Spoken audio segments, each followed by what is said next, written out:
आप सभी को मंच पर बुलाने के साधुवाद। भाई मुझसे पहले भी जितने कवि काव्य पाठ कर रहे थे बड़े आनंद में कर रहे थे और आप सभी हंस रहे थे सिवाय इनके जो भाई साहब सामने बैठे हैं। मैंने बड़ा नोट किया भाई साहब इस बात को कि आप क्यों नहीं हंस रहे थे।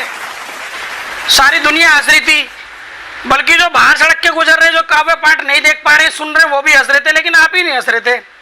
बाद में मैंने गौर फरमाया कि इनकी बीवी बगल में बैठी हुई है। वाह वाह वाह वाह वाह वाह वाह भाई वाह वाह वाह वाह। और इन्हीं पंक्तियों के साथ आज मैं खुद को प्रारंभ कर रहा हूँ इस कवि सम्मेलन में। दोस्तों इस समय बात तो करनी पड़ेगी सिर्फ लॉकडाउन की, और लॉकडाउन की हालत आजकल ऐसी हो गई है जैसे सिगरेट पे छपी हुई चेतावनी, लिखी तो रहती है पर फर्क किसी को नहीं पड़ता। भाई वाह वाह। और कुछ लोग तो ऐसे भी थे साइंटिस्ट हमारे यहाँ जो कहने लगे कि कोरोना गर्मी में मर जाएगा। उस गर्मी ने हालत खराब कर रखी है हम लोगों की। और इस गर्मी को बढ़ाने में भाई साहब अखबार वालों का और ये मीडिया वालों का बड़ा रोल रहता है। अब देखिए किस तरह ये भूमिका निभाते हैं अपनी। अगर लड़की सर पर चुन्नी रखकर निकल जाए तो अगले दिन अखबार की हेडलाइनें देखो किस तरह चेंज होती हैं कि धूप ने तोड़ा रिकॉर्ड, धूप ने 40 साल का रिकॉर्ड तोड़ा, पारे ने उबाल मारा, दिल्ली में बेहताशा गर्मी। और इसी धूप में कोई लड़का चक्कर खा के गिर पड़े तो इनकी हेडलाइन देखो, नौजवान नशे की गिरफ्त में। भाई वाह वाह। और इतनी गर्मी में भी सच्चा भारतीय तो वही है जो दिन में 3-4 बार चाय पीता है। भाई वाह वाह। अच्छा एक बात तो है कि इस समय कोरोना के टाइम में लोग सैनिटाइजर का खूब इस्तेमाल कर रहे हैं अपने हाथों पे। एक भाई सैनिटाइजर की बोतल को देखे और मंद मंद मुस्काए। मन का बावले हमें भी बता दे क्या राज है तेरे मुस्कुराने का, हम तो शादी के बाद मुस्कुरा ही नहीं पाए, तू कहाँ से इतनी हिम्मत ले आया। तो वो बोला अरे बात वो नहीं है, बात तो ये है कि बीवी को पता ही नहीं चलता सैनिटाइजर से कि बदबू सैनिटाइजर की है शराब की है। भाई वाह वाह। तो इसे ही तो कहते हैं असली इंडियन। देखो हर जगह जुगाड़ बना लेते हैं अपना। और आजकल भाई साहब यूट्यूब का जमाना ऐसा है कि आज मैं काव्य पाठ करके जा रहा हूँ, 1 घंटे बाद देखना यूट्यूब पे हिट मिलूंगा। भाई वाह वाह। ऐसे एक यूट्यूबर को फांसी दी जा रही थी, जज ने पूछ लिया भाई तेरे बावले कोई आखिरी इच्छा हो तो बता दे। यूट्यूबर बोला चैनल को सब्सक्राइब करें और बेल आइकन का जरूर दबाएं। भाई वाह वाह। भाई हरियाणा का एक आदमी बीमार पड़ गया। बीमार पड़ने के बाद डॉक्टर के पास गया और डॉक्टर से बोला डॉक्टर साहब तबीयत खराब हो रही है पर गर्मी बहुत हो रखी है। डॉक्टर भी सियाना था, हरियाणा का था। डॉक्टर भी चिल्ला के बोला फ्रिज में रखी हुई सुई लगाओ एकदम चिल्ड। भाई वाह वाह। देखिए आजकल मुसीबत बड़े अलग अलग तरह की आ रही है भारत में। कभी भूकंप आ रहे हैं, कोरोना तो ऑलरेडी पहले से फिक्स हो रखा है, ऐसे में चाइना और नेपाल भी अपनी आंखें दिखा रहे हैं। तो चाइना को मैं एक बात तो साफ कर दूं यहाँ पे आपके इस मंच के माध्यम से कि भले ही चाइना के पास दुनिया की सबसे ऊंची दीवार हो, लेकिन उसे यह भी पता होना चाहिए कि इंडियन लोग दीवार पर क्या करते हैं। भाई वाह वाह वाह वाह वाह वाह। भाई वाह वाह वाह वाह। ये भाई साहब ने पहचान लिया, सही करते हैं। और सीधी हो तो उसे गाय कह देते, पर आदमी सीधा हो तो उसे गधा कहते हैं। ये भेदभाव आज तक चलता आ रहा है और उसके खिलाफ कोई आवाज नहीं उठाएगा। वाह वाह वाह वाह वाह वाह वाह। एक दूसरा चुटकुला और सुना दूं डॉक्टर साहब के। अब मेरे पीछे भी कुछ कवि डॉक्टर बैठे हैं। डॉक्टर ने एक बार अपने पेशेंट से पूछ लिया भाई तू कोरोना के लिए क्या क्या इंतजाम कर रहा है।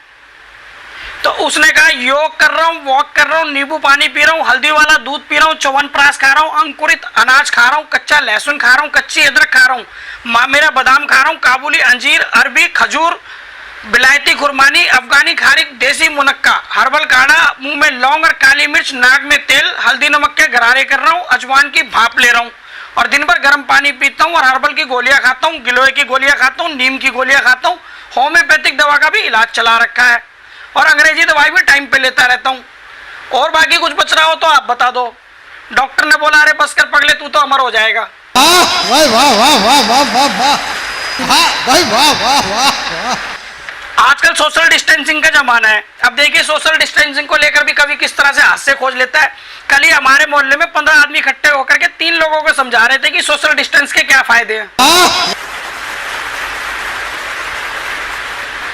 और ये जो भाई साहब मोबाइल चला रहे हैं सामने, मैं इनसे कहूंगा भाई साहब इतना बुरा काव्य पाठ भी नहीं कर रहा, कृपया मोबाइल को जेब में रख दो।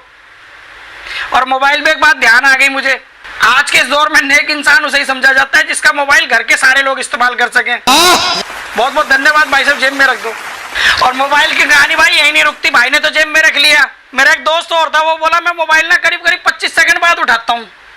मैंने कहा भाई ऐसा जुर्म क्यों करते हो। बोला ताकि घर वालों को ये ना लगे ना कि फोन मेरे हाथ में था। पीछे बढ़ती गर्मी के दिनों एक रात भरी खबर आ रही थी कि मानसून केरल पहुंच गया है, तो लोग बड़े खुश नजर आ रहे थे। मैं कह दिया घबराओ मत भाई, आजकल क्वारंटाइन का माहौल चल रहा है, 14 दिन तक वो वहीं रहेगा, उसके बाद आगे बढ़ेगा। वाह वाह वाह वाह वाह वाह। और आजकल ना लोग राहत सामग्री बांटते हैं।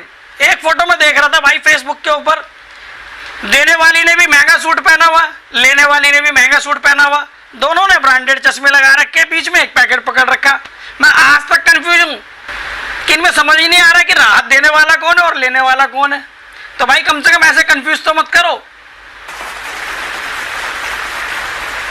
और मास्क के ऊपर बड़ा ध्यान आ रही है। एक बात भाई मैं सबको बता दूं कि हमारे देश में एक बड़ा अजीब सिस्टम है, अगर अकेले चले जा रहे होंगे तो मास्क लगा के रखेंगे, और जब किसी से बात करनी होगी तो उसे हटा लेंगे।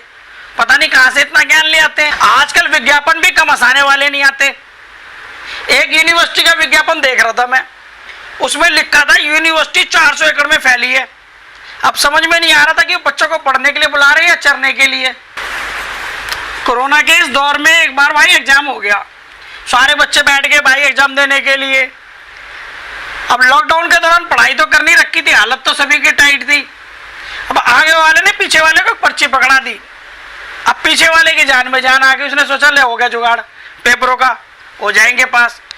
और जब पर्ची खोल के देखी तो उस पर लिखा था खांसने एग्जाम कैंसिल हो जाएगा।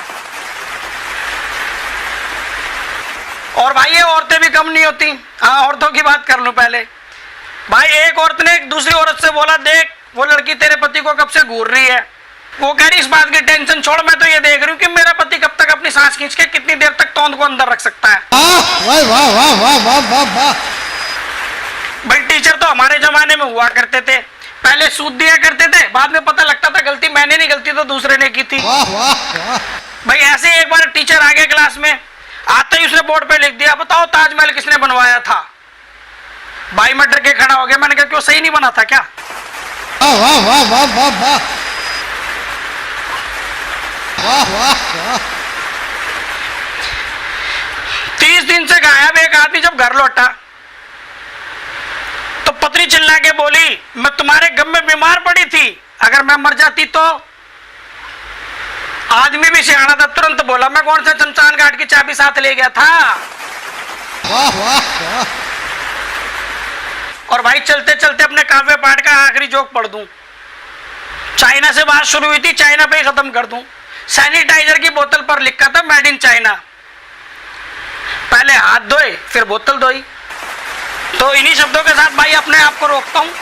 आप लोगों ने बड़े मन से सुना, बड़े धैर्य से सुना। उम्मीद करता हूं कि अगले साल इस जलसे में फिर मुलाकात होगी आपकी और हमारी।